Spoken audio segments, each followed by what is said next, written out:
হঠাৎ করে শুনি রাস্তা দিয়ে আইসক্রিমের ঘন্টির আওয়াজ। দুপুরে জমজমাট খাওয়া দাওয়া, পাতে পড়ল জিভে জল আনা চিংড়ি বেগুনের ঝোল আর নিজের হাতে বানানো লেবুর আচার।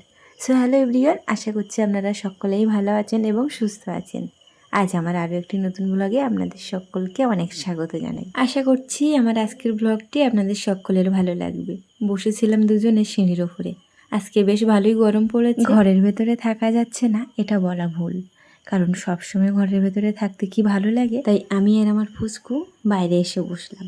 আর আমার পুচকু সন্ন্যাসীকে দেখুন, গরমে ওনার অবস্থা খারাপ, জামা কাপড় খুলে একদম এসিলেস হাওয়া খাচ্ছে।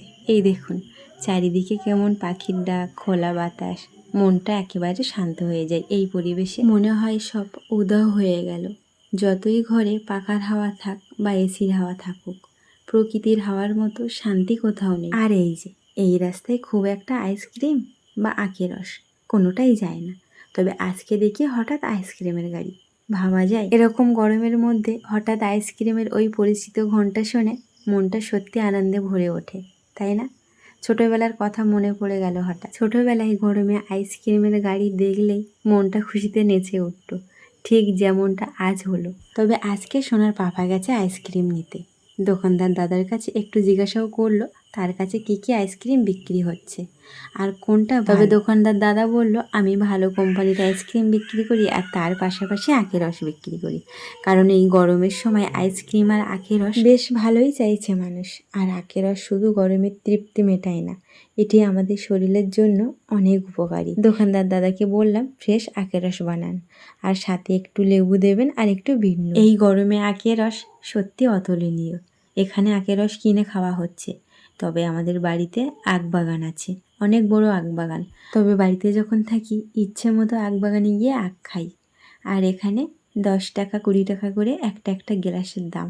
এই যে আখের রস নেওয়া হয়ে গেল। আখের রস আর আইসক্রিম একটা গাড়িতেই বিক্রি হচ্ছে। আমাদের নেওয়ার পর গাড়িটা চলে গেল। আর এই যে এই আইসক্রিমগুলি ফ্রিজে রেখে দিলাম আর একটা আইসক্রিম বের করে নিলাম, খাওয়ার পরে খাবো। স্নান হয়ে গেছে আর সোনাকে খাইয়ে ঘুম পাড়িয়ে দিয়েছি। রান্না সকালেই হয়ে গেছে। আর আজকে ভিডিওটি 12টার থেকেই শুরু করেছি, সকালের কাজবাজ কোনো কিছুই দেখানো হয়নি।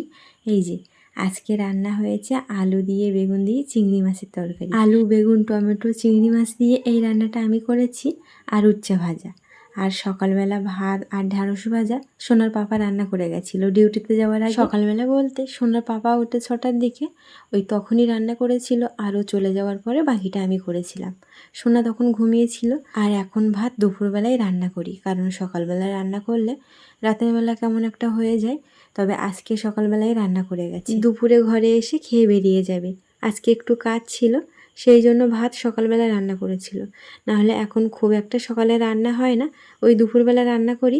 তবে দুপুরবেলা রান্না করতে গেলে একটু দেরি হয়ে যায়, ওই 1টা 2টো বেজে যায়, আর খেতে খেতে আরও বেলা হয়ে যায়। আজকে সকালবেলা সোনা ঘুম থেকে উঠেছে ওই 10টার দিকে, সেই জন্য হাতে অনেকটা সময় ছিল। সোনার পাপা বেরিয়ে যাওয়ার পরে বাকি রান্নাটা আমি করেছি। মোট কথা আজকে আর রান্নাঘরে যেতে হবে না, তবে ভাত রাত্রেবেলা রান্না করতে হবে, কারণ ভাত রাত্রেবেলার জন্য দেয়নি। ওই যে বললাম সকালে রান্না করলে ভাত রাত্রেবেলা কেমন একটা হয়ে যায়। তবে যাই হোক, আজকে আমাদের দুপুরের খাবারটা খুব তাড়াতাড়ি খাওয়া হলো, খুব একটা এরকম টাইমে খাওয়া হয় না। ওই এখন টাইম হচ্ছে দুপুর 1টা মতো বাজে। এই যে খাওয়া দাওয়া প্রায় শেষের পথে।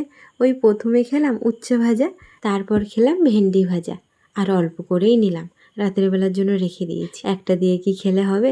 এই যে তারপরে নিয়ে নিলাম বেগুন আলু আর চিংড়ি মাছ। তবে চিংড়ি মাছের তরকারিটা বেশ ভালো হয়েছিল, আর এই চিংড়িগুলো বেশ বড় বড়। সেদিনকে এনেছিল ছাটি, তারপরে ছিল নদীর চিংড়ি, মানে অনেক রকম মিলিয়ে মিশিয়ে চিংড়ি এনেছিল। তবে আজকে চিংড়ি এনেছে চওড়া চিংড়ি, আমাদের এখানে এই চিংড়িকে চওড়া চিংড়ি বলে, খেতে বেশ ভালো লাগে। আর তার সঙ্গে ছিল একটা বাগদা, একটা না 2-3টে ছিল, তবে এই বাগদাটা বেশ বড়। সেদিনকেও এনেছিল, তার সঙ্গে ছিল 2টো বাগদা। তবে বাগদা আমাদের এখানে বেশ ভালো দাম, আর খুব একটা আমাদের এখানে বিক্রি হয় না। তবে বাগদার কথা বলতে গিয়ে একটা কথা মনে পড়ে গেল, আমাদের একটা পুকুর আছে, সেই পুকুরে সব ছাটি পুকুরের পাড় দিয়ে ভাসে, দেখতেও বেশ ভালো লাগে। আর হাত দিয়ে ধরাও যায়, তবে একটু ধরতে গেলে ভয় হয়, পেছনের লেজ দিয়ে বাড়ি মারে, আর ওই লেজের বাড়ি খেলে হাত কেটে যায়, কারণ ওর লেজে ধার থাকে। তবে চিংড়ি মাছ কিন্তু অনেক রকম হয়, আর চিংড়ি মাছের অনেক রকম নাম আছে। এই যে বড় চিংড়িগুলো পুকুরে হয়, অনেকে ছাটি বলে, অনেকে মোচা চিংড়ি বলে, তবে আমার মোচা চিংড়ি বলুন বা বাগদা চিংড়ি বলুন, যে কোনো চিংড়ি মাছ খেতে আমার বেশ ভালো লাগে। এই যে, আর এই চিংড়িগুলো আমাদের এখানে বেশ ভালোই দাম। তবে নদীর কাছাকাছি যাদের বাড়ি তারা চিংড়ি মাছ শুকিয়ে বিক্রি করে, শুকনো চিংড়ি যেটাকে বলে। তবে বাঁধাকপি দিয়ে শুকনো চিংড়ি মাছ খেতে বেশ ভালো লাগে। আগে আমি খেতাম না, তবে এখন আমি টুকটুক করে সব খাওয়া শিখে গেছি বিয়ের পর। এই যে খাওয়া দাওয়ার শেষে লেবুর আচার নিয়ে বসলাম। এটাকে লেবুর আচার বলে না কি বলে আমি সেটাই জানি না। এটা আমি ইউটিউব দেখে দেখে বানিয়েছি, তবে খেতে বেশ ভালো হয়েছে। একটু সময় লেগেছে শুকাতে, কারণ এখন বর্ষাকাল তো, যখনই রৌদ্রে দিয়ে আসবো ভাবি তখনই বৃষ্টি নেমে যায়। আর আমাদের এদিকে তো একটানে বৃষ্টি হয়েছে অনেক দিন বলতে 1 সপ্তাহ ধরে টানা, আর ওই ঝিরিঝিরি করে হয়। তবে এখন এই 3 দিন ধরে বেশ ভালো রোদ দিচ্ছে, 2 দিনই রোদ দিয়েছি, বেশ ভালো লেবু শুকিয়ে গেছে, আর রোদি দেওয়ার দরকার নেই। এই যে সকালে যে আইসক্রিম নিলাম সেটা এখন খাচ্ছি। তো চলুন আজকের ভিডিওটি এখানেই শেষ করলাম। সবাই ভালো থাকবেন, সুস্থ থাকবেন, আর আমার ভিডিওটি কেমন লাগলো অবশ্যই কমেন্টে জানাবেন। ভালো লাগলে একটি লাইক করে দেবেন এবং সাবস্ক্রাইব করে দিয়ে আমার ছোট্ট চ্যানেলটির পাশে থাকবেন। সোনা ঘুমিয়েছিল, এখন উঠে গেছে, ওর সঙ্গে এখন খেলা করব। তো চলুন আজকের মতো সকলকে টাটা।